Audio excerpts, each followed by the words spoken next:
بسم اللہ الرحمن الرحیم۔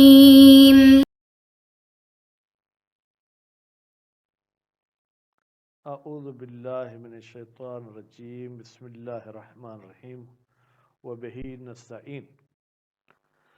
برادران و خواہران، ہماری گفتگو لمہ چہرم کے کتاب اجارہ میں، اور آج کے درس کا عنوان اور موضوع ہے جو عین آپ نے کرائے پر لی ہے پھر آپ آگے اس کو کرائے پر دے سکتے ہیں یا نہیں دے سکتے ہیں۔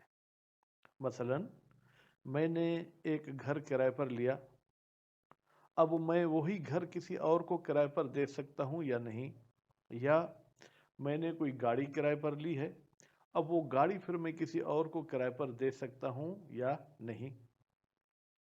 تو فرماتے ہیں کہ آپ نے جو چیز کرائے پر لی ہے اس مالک نے یہ قید لگائی تھی کہ آپ خود ہی اس کو استعمال کریں گے یا ایسی کوئی قید نہیں لگائی تھی۔ اب اس کی تفصیل عبارت میں پڑھیں گے۔ دوسرا عنوان ہے اجارت الفضولی، فضولی کا اجارے پر دینا۔ فضولی کسے کہتے ہیں؟ فضولی ایک ایسے شخص کو کہتے ہیں کہ جو اجارے دینے والی چیز کا مالک نہیں ہے، وہ کسی اور کی چیز اجارے پر دے دیتا ہے اور مالک کے پوچھنے کے بغیر۔ مثلا میرے بھائی کا گھر ہے، میں نے وہ کسی کو کرائے پر دیا اور بھائی سے نہیں پوچھا، تو اس میں مجھے فضولی کہا جائے گا۔ اب آیا یہ میرا اجارے پر دینا، انشاءاللہ یہ بھی ہم عبارت میں پڑھیں گے۔ تو ابتدا کرتے ہیں پہلے عنوان سے، وَلِلْمُسْتَأْجِرِ، کرایہ دار کے لیے حق ہے، ان یؤجر العین، کہ وہ عین کو کرائے پر دے دے۔ کون سی عین کو کرائے پہ دے؟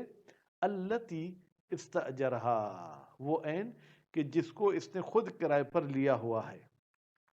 اچھا، تو اب یہ تو قانون کلی بتا دیا کہ بھائی مستاجر عین کو اجارے پر دے سکتا ہے، لیکن ایک ایسی صورت ہے جس میں وہ اس سے کرائے والی چیز کو کرائے پر کسی اور کو نہیں دے سکتے، الا مع شرط المؤجر الاول علیہ، مگر یہ کہ پہلا کرائے پر دینے والا اس کرائے پر لینے والے پر شرط لگائے، کس کی؟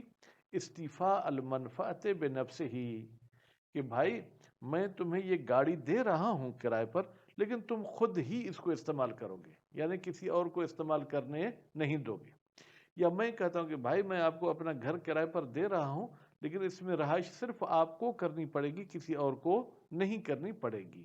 اب اس صورت میں فلا یصح لہ، صحیح نہیں ہے مستاجر کے لیے، حین اذن، جب مؤجر اول نے شرط لگائی تھی کہ کسی کو اجارے پر نہیں دو گے، ان یؤجر، کہ وہ عین کو کرائے پر دے دے۔ اچھا، اس میں پھر ایک گنجائش نکالتے ہیں۔ اصل اسلام نے بہت سی چیزوں کو جو ہے وہ جائز کرنے کے ہمیں مختلف طریقے بتائے۔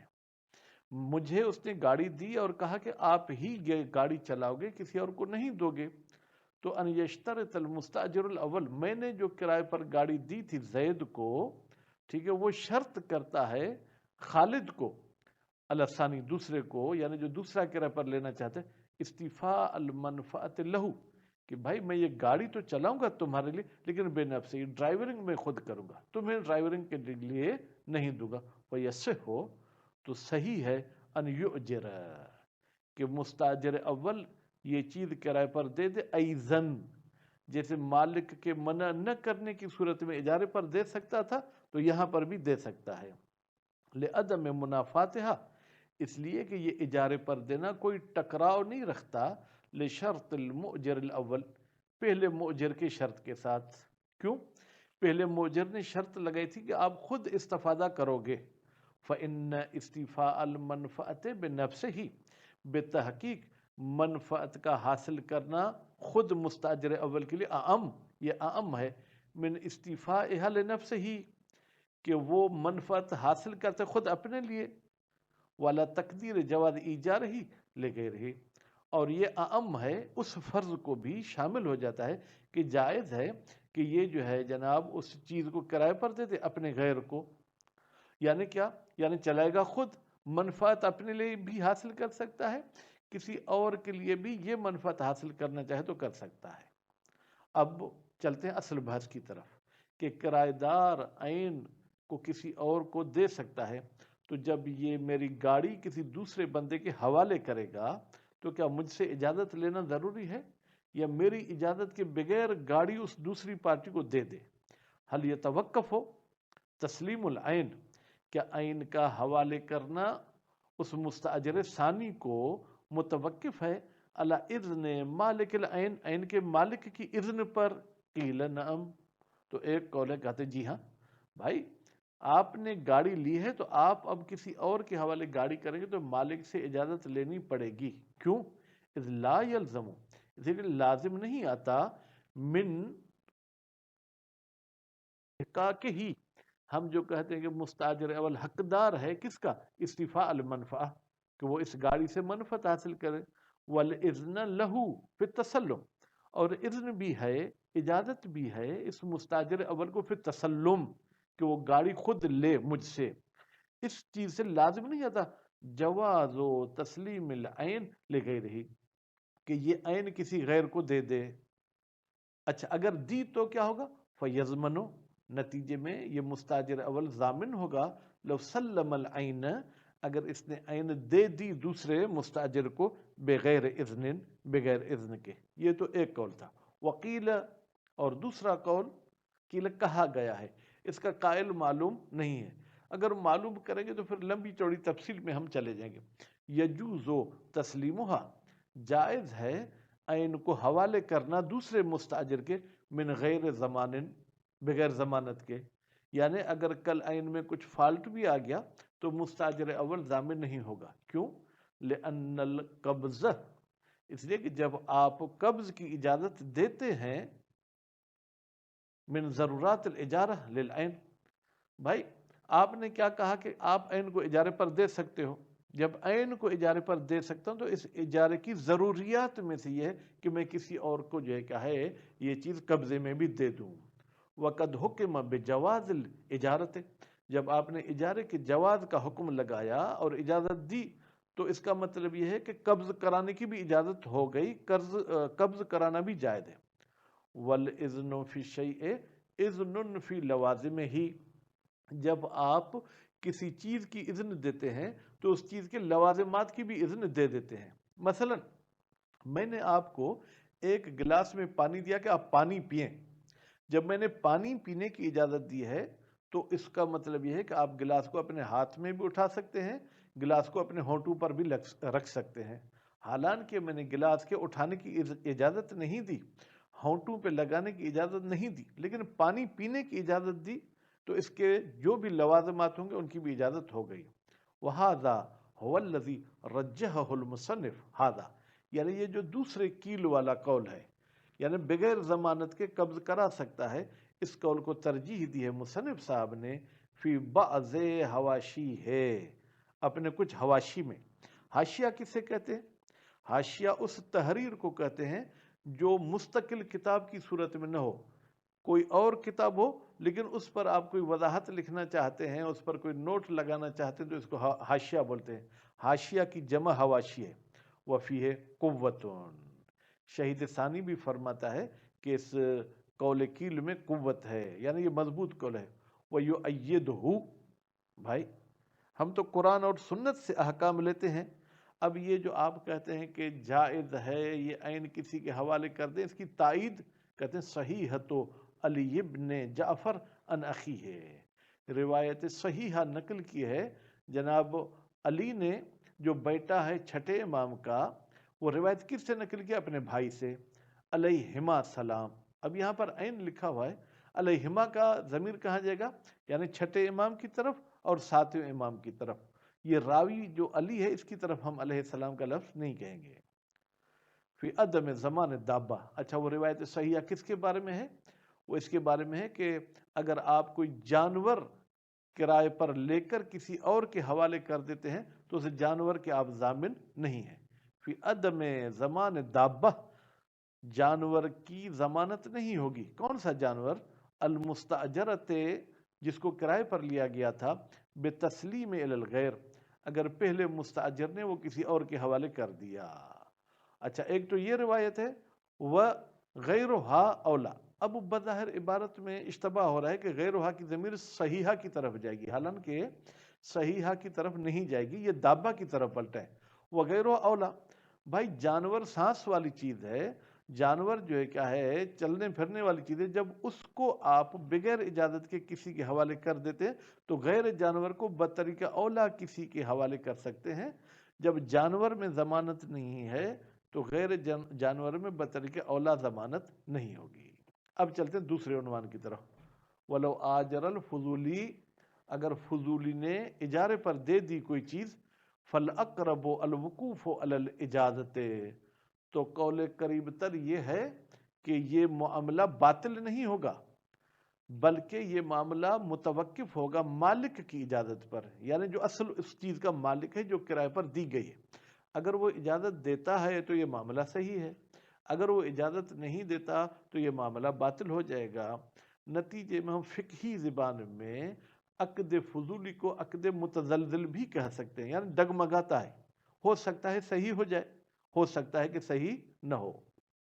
کما یکف غیر الاجارہ، جیسے کہ اجارے کے علاوہ اور کوئی فضولی عقود ہوں، من العقود یہ غیر کی وضاحت کر رہا ہے، وہ بھی متوقف ہیں اجازت پر.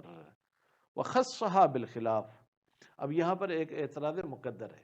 جب تمام عقود فضولی اجازت پر متوقف ہوتے ہیں تو خص الاجارہ، مصنف صاحب نے اجارے کو کیوں مخصوص کیا ہے اختلاف کے لیے؟ لعدم نص فی الاجارت، بخصوص ہی اس لیے کہ خاص اجارے کے لیے کہ اجارہ بھی فضولی ہو سکتا ہے، کوئی نص نہیں آئی. بخلاف البیع، بخلاف بیع کے. فضولی کے لیے ہمارے پاس روایت موجود ہیں لیکن جناب اجارہ فضولی کے لیے کوئی روایت موجود نہیں ہے. فَإِنَّ قِصَّةَ عُرْوَةِ الْبَارِقِي مع نبی صلی اللہ علیہ وآلہ وسلم، بالتحقیق کہ عروۃ البارقی جو کہ رسول اکرم کے صحابی تھے، ان کا قصہ جو رسول اکرم کے ساتھ کیا. اب وہ کیا قصہ تھا، تھوڑا سا میں اس کی طرف اشارہ کر دوں. نبی کریم صلی اللہ علیہ وآلہ وسلم نے اس بندے کو اس زمانے کا ایک درہم یا ایک دینار دیا کہ جاؤ میرے لیے بکری خرید کے لے آؤ. یہ منڈی میں گیا، بکری خریدی، راستے میں کوئی بندہ مل گیا، اس نے کہا کیا بکری بیچو گے؟ تو اس نے کہا جی ہاں میں بیچوں گا. کتنے کی؟ کہا کہ 2 دینار کی یا 2 درہم کی. اب وہ میرے ذہن میں نہیں ہے درہم یا دینار کا لفظ ہے. اس نے اس کو وہ ڈبل میں بکری بیچی اور پھر منڈی گیا، پھر وہ جو ہے کیا ہے 1 درہم میں بکری خرید کے آیا اور نبی کریم کے حوالے بکری بھی کر دی اور 1 درہم بھی کر دیا. تو نبی کریم نے اس سے پوچھا کہ میں نے جو پیسے تمہیں دیے تھے وہ تو تم واپس کر رہے ہو اور بکری بھی دے رہے ہو. تو عروہ بارقی نے یہ پورا قصہ سنایا تو نبی کریم نے غالباً یہ لفظ فرمائے بارک اللہ فی یدک یا فی صفقتک، یہ جو تو نے معاملہ کیا اللہ تیرے ہاتھ میں برکت ڈالے. یا صفقہ، عرب لوگ جب معاملہ کرتے تھے تو تالی آپس میں ملاتے تھے، بجاتے نہیں تھے، ہاتھ ہاتھ میں ملاتے تھے. تو اب اس میں بحث یہ ہے کہ نبی کریم کی وہ بکری ہو گئی. جب عروۃ البارقی نے بیچا تھا تو نبی کی ملکیت بیچ رہا تھا. فی شراء الشاۃ، جب خریدی تھی عروہ نے بکری، تدل، یہ قصہ دلالت کرتا ہے علی جواز بیع الفضولی، کہ فضولی طور پر کسی کی چیز بیچ بھی سکتے ہیں، و شراء الفضولی، اور فضولی اگر کوئی چیز خریدے تو بھی وہ جائز ہے. فقد یقال، تو اب یہاں پر کہا جاتا ہے بے اختصاص الجواز، کہ بھائی یہ فضولی کا جائز ہونا مخصوص ہے بے مورد نص، اسی مورد میں جہاں نص آئی ہے. وہ کیا ہے؟ بیع، یعنی اجارہ میں ٹھیک نہیں ہے. لیکن والاشہر توقف الفضولی علی الاجازت، مشہور تر قول یہ ہے کہ یہ فضولی والا عقد متوقف ہوتا ہے اجازت پر مطلقہ، چاہے بیع ہو، چاہے اجارہ ہو، چاہے کوئی اور عقد ہو. ولا بد من کونها ای المنفعت معلومہ. اب یہاں پر جو ہے کیا ہے ایک اور بحث ہے جس کا آگے والا حصہ اگلے درس میں انشاءاللہ پڑھیں گے.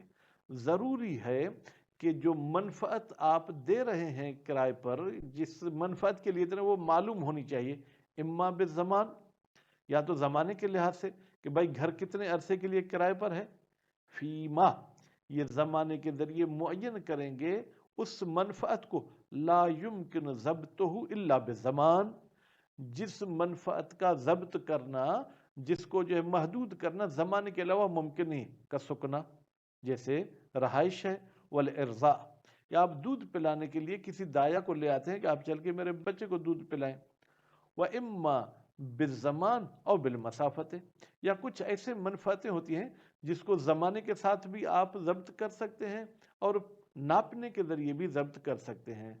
فی ما، یہ اس منفعت میں ہوگا، یمکن ضبطہ، جس منفعت کا ضبط کرنا ممکن ہے، بہما، زمان کے ساتھ اور مسافت کے ساتھ۔ اب ضبطہ کی ضمیر تو میں نے منفعت کی طرف پلٹائی، منفعت مؤنث ہے تو اس کی طرف مذکر کی ضمیر کیسے جائے گی؟ ضبطہ کی ضمیر جائے گی ما کی طرف، اور ما سے مراد منفعت ہے۔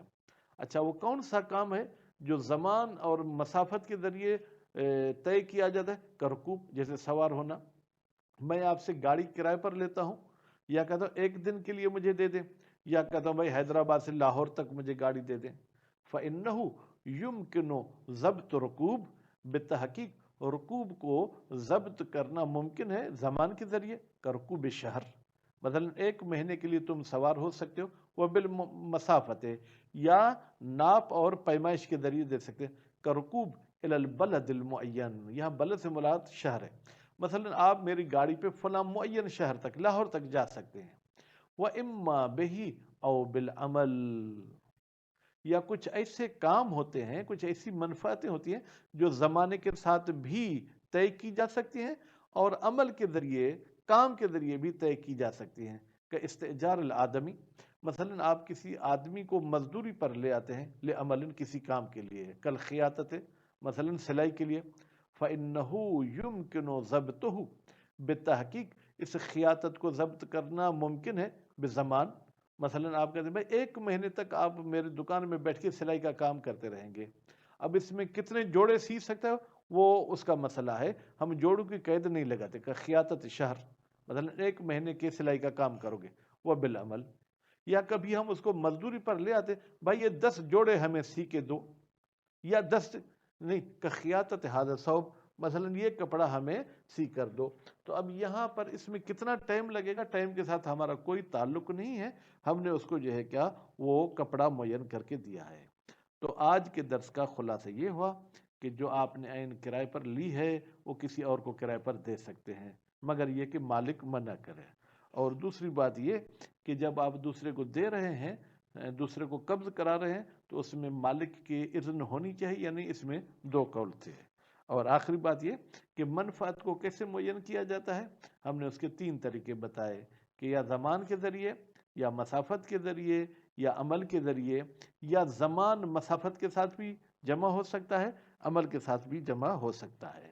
میں آپ سے یہ سوالات 2-3 ذہن میں رکھوں گا، آپ کے ذہن میں رکھوں گا کہ عقد فضولی کسے کہتے ہیں، عقد فضولی کس چیز پر متوقف ہوتا ہے، اور کون سے عقد فضولی کے لیے خاص روایت آئی ہے۔ صلی اللہ علیہ محمد و آل محمد۔